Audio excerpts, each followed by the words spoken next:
Dilip Reddy sir మాట్లాడుకుంటే ఒక మంచి మాట చెప్పింది. ఒక నది ప్రారంభం చూసినట్టయితే చిన్న పిల్ల కాలువ లాగానే ఉంటుందట. ఇలా ప్రోగ్రామ్ కూడా అంతే, జస్ట్ శాంపులే. ఇది ఉట్టి హైదరాబాద్లో మనం చాలా చాలా కంట్రోల్డ్గా కాన్స్టిట్యున్సీకి ఇద్దరిని మాత్రమే అని పిలిస్తే ఇంతమంది ఉన్నారు. ఇక మనము పెద్ద ఎత్తున మాస్ గ్యాదరింగ్ పెట్టాలంటే అది వేరే రకంగా ఉంటుంది. కాకపోతే ఇప్పుడు ఇక్కడికి వచ్చిన వాళ్ళు ఎంత పవర్ఫుల్ అంటే, మనకు జ్వరం వస్తే యాంటీబయాటిక్ ఇస్తాం, ఒక చిన్న ఇంజెక్షన్ ఒక్క నరానికి ఇస్తే ఒక్కసారి ఒళ్ళంతా ఎట్లా పాకుతుందో, ఇప్పుడు ఇక్కడ ఉన్నటువంటి మా జాగృతి ముద్దుబిడ్డలందరికీ మీకు లీడర్షిప్ అనేటటువంటి అంశాలు మీకు అర్థమైతే తెలంగాణలో ప్రతి పల్లెకు కూడా మీరు వాటిని తీసుకుపోతారనే నమ్మకం, విశ్వాసం నాకుంది. అందుకోసమే ఇవాళ కేవలం లిమిటెడ్గా మిమ్మల్ని ఇక్కడ పిలుచుకొని ఈ కార్యక్రమం పెట్టడం జరిగింది.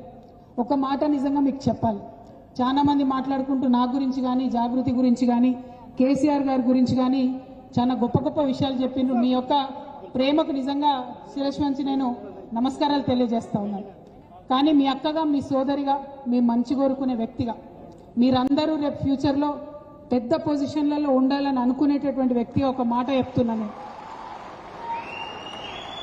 ఆ మాట ఏంటంటే, నిజంగా కూడా 10 మందిని మనం లీడ్ చేయాలనుకుంటే, ఒక 1000 మందికి మంచి చేయాలనుకుంటే బయట విషయాలు, బయట అంశాలు మనల్ని ఎప్పుడు కూడా ఆపలేవు.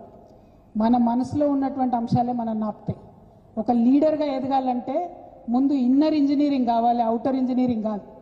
ఇన్నర్ ఇంజనీరింగ్ అయ్యి నేనేం చేయదలుచుకున్నా, నేను ఎవరి కోసం పనిచేయదలుచుకున్నా, నేను ఎంత ఓపికగా ఉండదలుచుకున్నా, నేను ఎంతవరకు వెళ్ళదలుచుకున్నా, నన్ను నమ్ముకున్నటువంటి వాళ్ళ కోసం ఎంత మేరకు నేను పోతా, నా కమిట్మెంట్ ఏంది అని ఆలోచించుకొని ఇన్నర్ ఇంజనీరింగ్ చేసుకొని బయలుదేరితే అది తొలి అడుగు అవుతుంది.